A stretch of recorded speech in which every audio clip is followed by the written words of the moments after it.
Hello everyone, this is Saturday and I would like to tell you about the origin of a routine in our family. I'll be covering it in Telugu as this is very dear to me. So చిన్నప్పటి నుంచి నేను మా చెల్లి ఇంట్లో తెగ అనవసరమైన topics discuss చేసేవాళ్ళం. Like వీళ్ళు కరివేపాకని ఎందుకు అంటారు, కళ్యమాకని ఎందుకు అనరు అంటూ విచిత్రమైన టాపిక్స్ తీసుకొని అమ్మని తెగ విసిగించేవాళ్ళం. పెళ్ళైన తర్వాత మా ఇంటికి వెళ్ళాక ఆ డిస్కషన్ని బాగా మిస్ అయ్యేదాన్ని. ఏ టాపిక్ గుర్తొచ్చినా అరే చెల్లి ఉంటే ఇది డిస్కస్ చేసి బాగా టైం స్పెండ్ చేసేవాళ్ళం అని అనిపించేది. అయితే ఒక 1 year పోగా మా హస్బెండ్కి కూడా ఇలాంటి ఒక లక్షణం ఉందని అర్థమైంది. అదేంటంటే అసలు మంచి రేటింగ్ లేని ఒక పిచ్చి సినిమాలు సిరీస్లు చూస్తారు అని.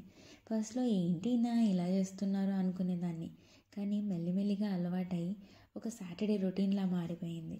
సాటర్డే వచ్చిందంటే ఫుడ్ ఆర్డర్ చేసుకోవడం, ఏదైనా పిచ్చి మూవీ పెట్టుకోవడం, దాని మీద ఒక చెత్త డిస్కషన్ చేయడం అనేది ఒక రొటీన్లా అయిపోయింది.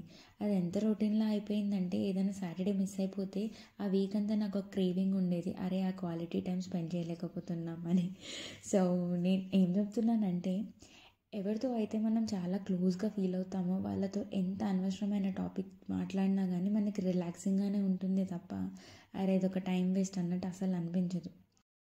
సో ఈసారి మీ క్లోజెస్ట్ పర్సన్తో ఏదైనా ఇంపార్టెంట్ ఆర్ మెరిట్ ఉన్న టాపిక్ కాకుండా అండ్ వీళ్ళ మీద ముచ్చట్లు కాకుండా ఇలాంటి ఒక అనవసరమైన టాపిక్ డిస్కస్ చేసి చూడండి.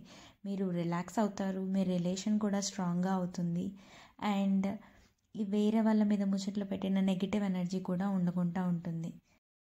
I really hope you find this one person with whom you can discuss utter nonsense with. Thank you.